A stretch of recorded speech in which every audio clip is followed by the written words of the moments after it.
She's not what you'd expect. She's tough and feisty, but gentle and tender. She makes millions and gives millions to the poor. She cries, she laughs, she teaches, she comforts. This is the Dani Johnson Show.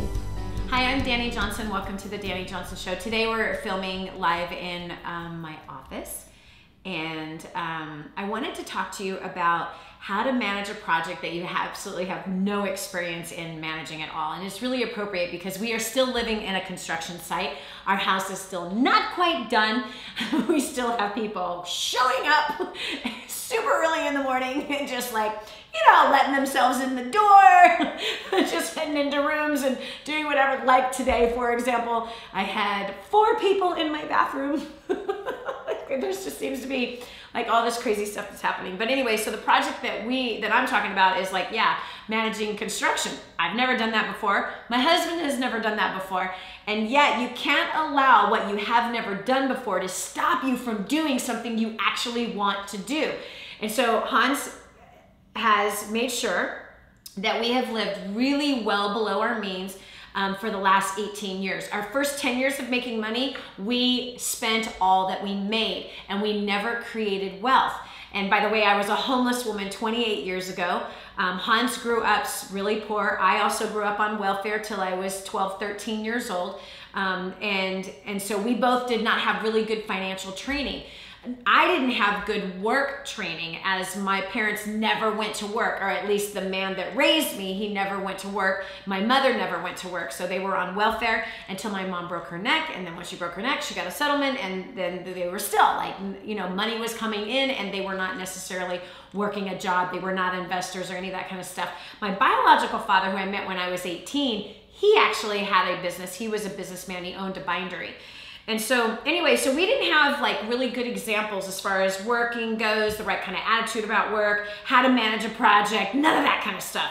The one thing I am so very grateful that I did learn in the house that I was raised in, even though there was all this violence and I was sexually abused, verbally abused, mentally abused, emotionally abused, one thing that I got out of it was diligence. Diligence is something that the man that raised me, who I thought was my dad, and again, I still call him dad even though he's been passed away, was diligence and excellence. He was a really hard man with that. And so even though they never worked and they didn't have jobs or anything like that, they kept the house really, really clean.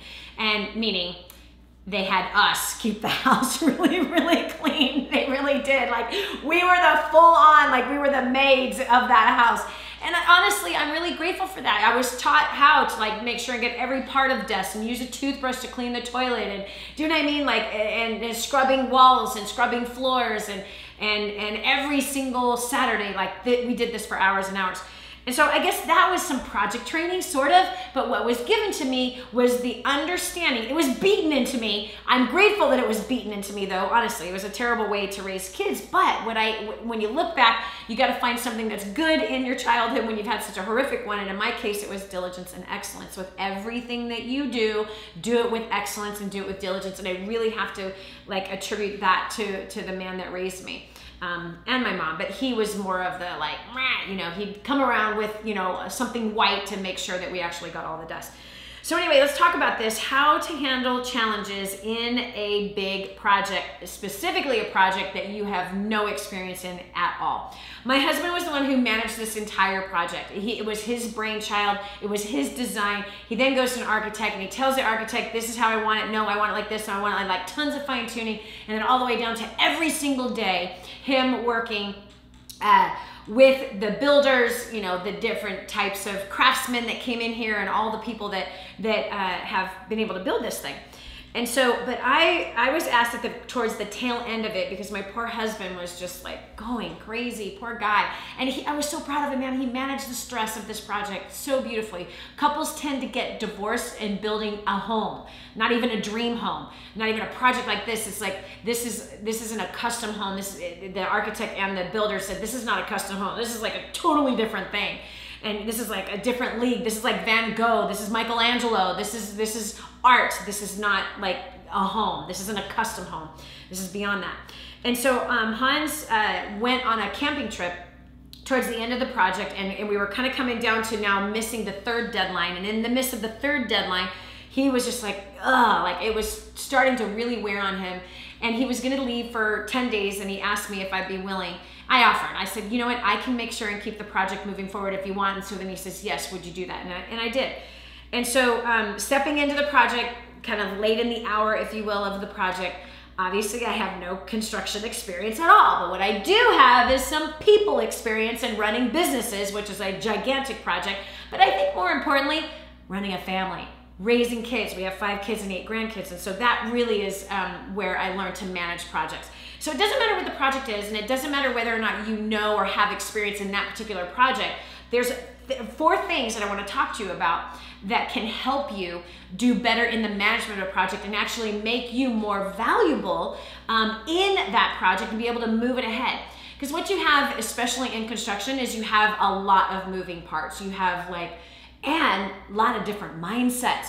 Right, so we had our mason guys who right now are working right now outside, and they are literally sawing stones because they're finishing a back wall that we're having built. It should be done soon, hopefully.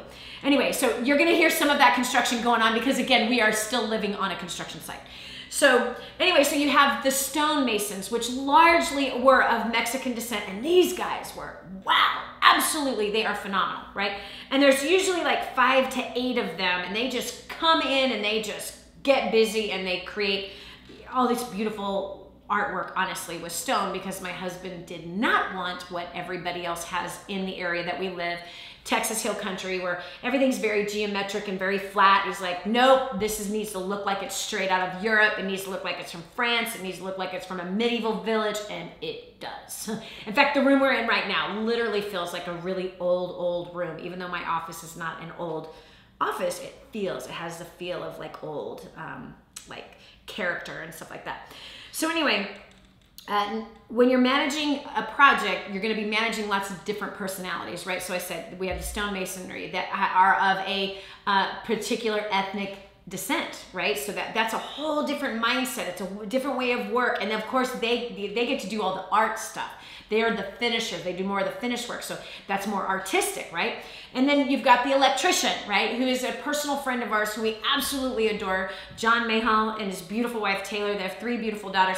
That they are Texans, right? So they're from Texas. They're a young couple, right? They come from a different mindset. He loves God, totally different mindset. And as well as the many of the Masons as well. Okay, we've got the contractor who's a former NFL football player, okay? Mike Dial, right? So he played for the Rams. No, the Raiders. Ooh, gosh, I hope he doesn't see this. He played for the Raiders. Anyway, so you have the contractor who was an NFL football player who grew up in this town, graduated from the high school here, went to college, then played college football. So you got that guy who has a bunch of kids himself, and he's been also managing a crew, building houses for a really long time since he actually exited professional football. So he also has what? He's got the framers, he's got the ones that are pouring concrete, right? He manages, again, the masons, the plumbers. Okay, do you understand? So you look at all of these different people from all these different trades who have different skill. They all have their own background. And now you pull all these people together to build, not a custom home, but a piece of art, right? That's just enough to just make your brains go, what? Okay, and they're crews of people, right? It's not one plumber. It wasn't one electrician. Do you understand? And even when I look at the electrical footprint of this house, everything that had to be designed through the walls, right? And making decisions of well, what light do you want where? I don't know, you know what I mean? And so anyway, so that's a big pile of things, problems basically that have to be solved when you're trying to create something and something that you have no experience in creating at all.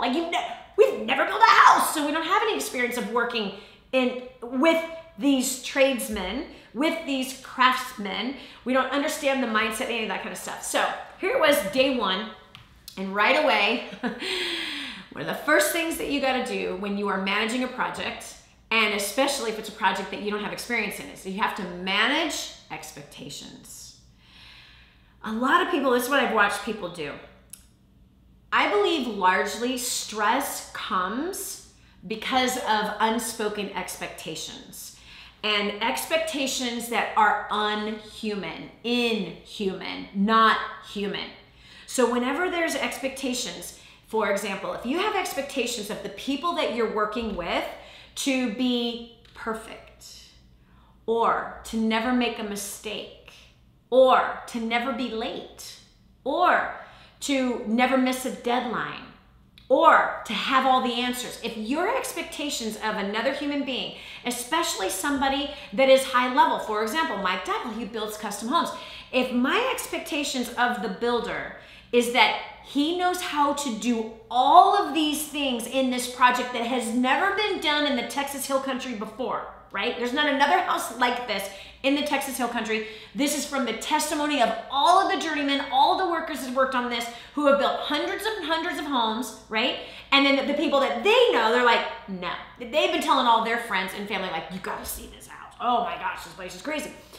So if my expectation of this man is that he knows how to do all of this, and he's gonna get it right the first time, and that he's gonna never miss a deadline, that somehow he has control over the weather, that somehow he has control over all of the different teams and their families. He doesn't have control over all of those teams and all of their families. No, like he can't control whether or not one of the Mason guys, if their dad dies and now he's gonna miss work and he's gotta travel back to Mexico because he's gotta go to the funeral. He has no control over that. Do you understand what I'm saying? So expectations that are inhuman, not human, expectations that are like even beyond superhero status, you're setting yourself up for failure, and you're setting the people up for failure that you're working with. So I find largely when I'm working and coaching with clients that the reason for the stress, the highest reason for the stress, is unmet expectations. However, the expectations that are unmet were expectations that are beyond humanly possible. They're a God expectation. Now, here's what's interesting about expectations. Do you have a God expectation on yourself? Probably not. Probably not. So, if you don't have a God expectation on yourself, how could you put a God expectation on someone else? That they have control over the weather, they have control over everything in their life, they have control over every person in their life, they have control over the other people that are on the road driving to the job site. Like, nobody has control over those things. Only God himself has that kind of control over all things. And so you need to adjust your own personal expectations of yourself and the personal expectations you have of your team. And if the expectation is human, which is what? People make mistakes. Number two, people interpret what you're saying in their own language and in their own understanding. They cannot possibly interpret what you are saying in the same way you're saying it and the way you see it inside of your mind or feel it inside of your heart. So there's not always going to be you say something to their ear and they get it. No, they're not going to get it. What humans need to understand about each other is that we use 10% of our brain. We can't possibly perceive what is in the mind of another person. And if we want to get that kind of understanding, it's going to take time, and it's also going to take mistakes, because it's in the trial and the error. I'm going to try to do something, I made a mistake. But I told you, like, yeah, you're right, you did tell me. However, I didn't understand you meant it like this. We don't know if you understand until you do it. Once somebody does the action, then you fine-tune the action. You don't have the expectation that they're gonna be able to perceive. There's only one who can perceive 100% of what's in your heart and in your head, and it's God. You can't even perceive it. There's something that I would hear my husband say again and again. He's like, they're asking me what I want. He goes, I don't even know. And I'm supposed to tell them what I don't know. Okay? So, therefore, the expectations need to be that mistakes are going to happen, and there's a purpose for the mistakes, and the purpose for the mistake is what? To find the result you're looking for. It's only through the mistakes that we fine-tune through the mistakes that we now are able to create the result. And sometimes the result is different than what you had perceived that it should be in the beginning. And oftentimes it's actually better than what you perceived in the beginning. So I'm gonna leave you with that. Number one, part one of this, how do you manage a project a big project that you have no experience in, and how are you able to get the results? There's 4 steps to this, not 4 steps, but 4 principles in order to succeed in managing a project that you don't have a lot of experience in. Number 1 is manage your expectations of yourself and of those that are around you. Hey, if you enjoyed today's video, please share it with somebody else. We're gonna give you part 2 next week, and then part 3, perhaps, we will see. But thanks for joining us. Please share this. Leave us some comments. We want to hear your feedback if this kind of content is helpful and beneficial to you. By the way, if you haven't been to DaniJohnson.com, come on over. The website is filled with all kinds of not only videos, but other materials, free materials on there. In fact, First Steps to Wealth. We'd love to give you a copy of the book, First Steps to Wealth. It's a bestseller. It's gone all over the world. It's being taught in universities all over the world. FirstStepsToWealth.com is actually where you can get that book, FirstStepsToWealth.com. It's a book that will tell you exactly how I went from homeless to millions, now giving millions of dollars away to those who are seriously suffering, who are orphaned, who are fatherless, who have been sold into the sex trade. That's what I do with the salary that I'm supposed to get from the company, and I don't touch the profits. So even when you get a hold of the book, First Steps to Wealth, which I'd love to give you your free copy of it, physical copy of that book right now, you pay the shipping to get it to your house and the handling, and I'll pay for the $15 book for you. So go and get First Steps to Wealth at FirstStepsToWealth.com. It's gonna show you A to Z how I went from homeless to millions. If you don't wanna make millions, then you don't have to do that part. But if you want to pay off your debt, have better relationships, manage things at work better, FirstStepsToWealth.com is the book. Get your copy right away and let us know how the book is going for you chapter by chapter. We'll talk to you tomorrow. God bless. Bye.